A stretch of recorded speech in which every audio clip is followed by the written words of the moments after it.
Di kedalaman hutan tropis yang lebat, di antara rerumputan hijau yang luas dan pepohonan yang menjulang tinggi dan rindang, hiduplah seekor kerbau bernama Dea.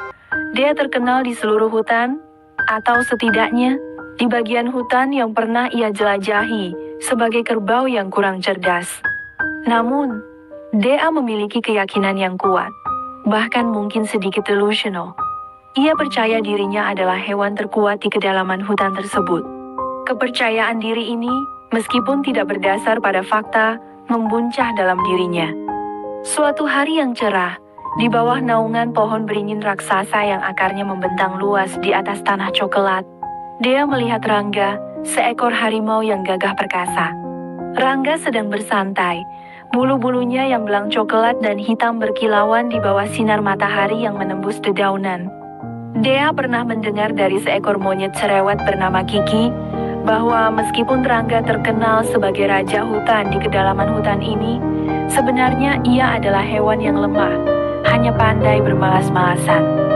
Informasi dari Kiki, yang terkenal suka mengarang cerita, langsung diyakini oleh Dea. Baginya, ini adalah bukti yang mendukung keyakinannya sendiri. Dengan langkah gontai namun penuh percaya diri, Dea menghampiri Rangga. Ia berdiri di depan harimau itu. Ekornya bergoyang-goyang, matanya menyiratkan kecongkakan yang luar biasa. "Hei, Rangga!" teriak Dea dengan suara keras, membuat beberapa burung di dahan pohon berhamburan.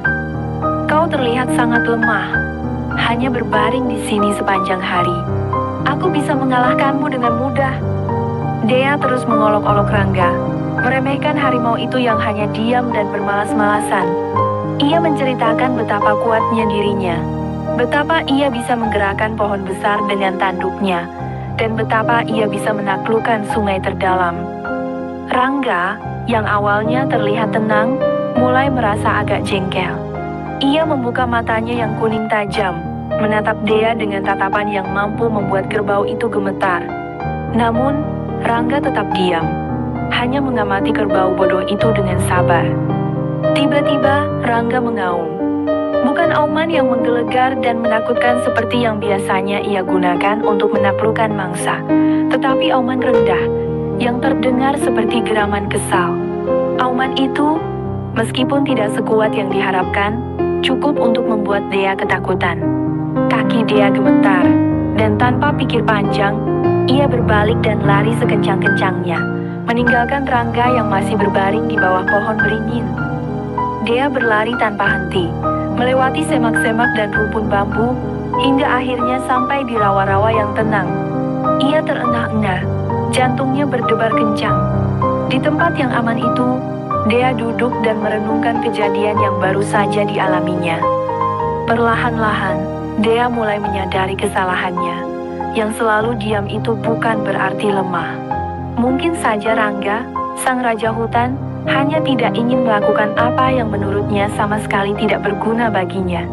Mungkin saja, kekuatan sejati bukan hanya tentang otot dan kekuatan fisik, tetapi juga tentang kebijaksanaan dan pengendalian diri. Sejak saat itu, Dea, meskipun masih percaya dirinya kuat, mulai berpikir dua kali sebelum mengolok-olok hewan lain, terutama mereka yang lebih tenang dan bijaksana. Ia belajar bahwa diam tidak selalu berarti lemah, dan terkadang, diam itu lebih kuat daripada 1000 kata.